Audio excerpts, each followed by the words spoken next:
Hello friends, அஸ்ஸலாமு அலைக்கும். இப்போ நம்ம என்ன செய்ய போகிறோம்னா, வீட்டில் உள்ள பொருளை வச்சு அருமையான ஒரு கேக்கு செய்ய போகிறோம். வாங்க வீடியோக்குள்ள போகலாம். வீடியோவை ஸ்கிப் பண்ணாமல் பாருங்கள். ஒரு மிக்ஸி ஜார் எடுத்துக்கிறோம். அதில் வறுத்த ரவை இல்லை வறுக்காத ரவை எதாக இருந்தாலும் 1 கப்பு சேர்த்துக்கோங்க. அப்புறம் சீனி 1 கப்பு சேர்த்துக்கோங்க. ரவா எடுத்தது கொஞ்சம் பெரிய கப்பு, சீனி எடுத்தது கொஞ்சம் சின்ன கப்பு. அதோட வாசனைக்காக 3 ஏலக்காய் சேர்த்துக்கலாம். இப்போ போய் அதை நம்ம நைஸாக பவுடர் பண்ணிட்டு வந்துடுவோம். பாருங்கள், நான் நைஸாக பவுடர் பண்ணிட்டேன். இதை அப்படியே ஒரு பவுலில் கொட்டிக்குவோம்.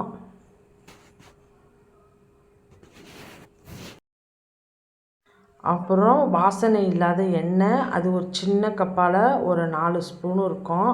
அந்த எண்ணெயை சேர்த்துக்குவோம். அதே கப்பில் தயிரும் சேர்த்துக்குவோம். புளிக்காத தயிராக சேர்த்துக்கோங்க. நெய் ஒரு 2 ஸ்பூன் ஊற்றிக்கலாம்.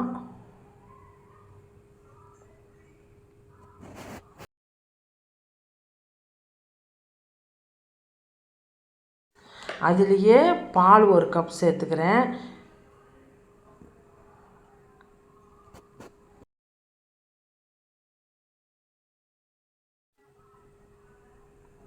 இப்போ இன்னொரு பாதி கப்பு பாலை சேர்த்துட்டு பாதி கப்பு அப்படியே மூடி இருக்கட்டும். இது எல்லாத்தையும் நம்ம ஒன்றா மிக்ஸ் பண்ணிக்கலாம். ரவா, பால், எண்ணெய் எல்லாம் ஒன்றா மிக்ஸ் பண்ணணும். நல்லா கெட்டி இல்லாமல் கரைச்சிக்கங்க. நம்ம பத்தா கட்டி நம்ம பால் சேர்த்துக்கலாம். ரொம்ப திக்காக இருந்துச்சுன்னா நம்ம பால் சேர்த்துக்குவோம். இல்லாட்டி இதுவே நமக்கு போதும். இது செய்கிறது ரொம்ப ஈஸி. வீட்டில் உள்ள பொருளை வச்சு இதை நம்ம செஞ்சிடலாம். டீ போடுற நேரத்தில் இதை டக்குன்னு குழந்தைங்களுக்கு செஞ்சு கொடுக்கலாம். இல்லை ஸ்கூலு விட்டு வரும்போது ஸ்நாக்ஸுன்னு கேட்டால் இந்த மாதிரி நம்ம செஞ்சு கொடுக்கலாம். இது முட்டை, மைதாலாம் நம்ம சேர்க்காம இந்த கேக்கு செய்கிறோம். நீங்களும் இதை ட்ரை பண்ணி பாருங்கள். அப்படியே ஒரு அரை மணி நேரம் ஊறட்டும். பாருங்கள், அரை மணி நேரம் ஊறிடுச்சு. இப்போ பேக்கிங் சோடா 1 ஸ்பூன் போட்டுக்கலாம், சின்ன ஸ்பூனால். அப்புறம் பேக்கிங் பவுடரு அது 1 ஸ்பூன் போட்டுக்கலாம். இப்போ ரெண்டையும் மிக்ஸ் பண்ணிக்குவோம். இது அப்படியே ஒரு 10 நிமிஷம் இருக்கட்டும்.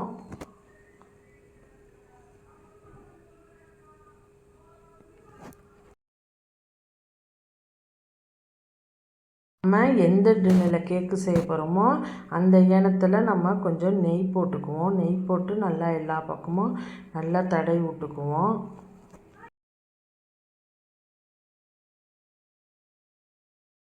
இப்போ பட்டர் பேப்பர் போட்டுக்குவோம். அது மேலேயே நெய்யை போட்டு நல்லா தடவி விட்டுக்குவோம். அப்போ தான் நமக்கு நல்லா ஒட்டாமல் வரும். ஈஸியாக நம்ம கொட்டினோம்னா ஒட்டவே ஒட்டாது. இப்போ இப்படி நெய் தடவியாச்சு. இப்போ நம்ம கலக்கி வச்ச மாவில் நம்ம ஃப்ரூட்டி சேர்த்துக்குவோம். நான் 2 கலர் ஃப்ரூட்டி சேர்த்துக்கிறேன். அதையும் சேர்த்து மிக்ஸ் பண்ணிக்கலாம். நட்ஸு வேண்டாலும் நீங்கள் கலந்துக்கலாம். நான் நட்ஸு சேர்க்கலை. இப்போ ஃப்ரூட்டி மட்டும்தான் சேர்த்துருக்கேன். இப்போ நம்ம நெய் தடவி வச்ச டின்னில் இதை ஊற்றிக்குவோம். இந்த பதத்துக்கு இருந்தால் போதும்.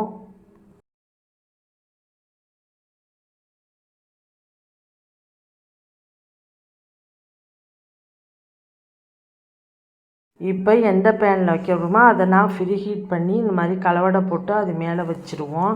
இது அப்படியே மூடி போட்டு ஒரு 30 நிமிஷம் வேகட்டும். பாருங்கள், 30 நிமிஷத்துக்கு பிறகு நான் திறந்து பார்க்குறேன். நல்லா வெந்துருச்சு.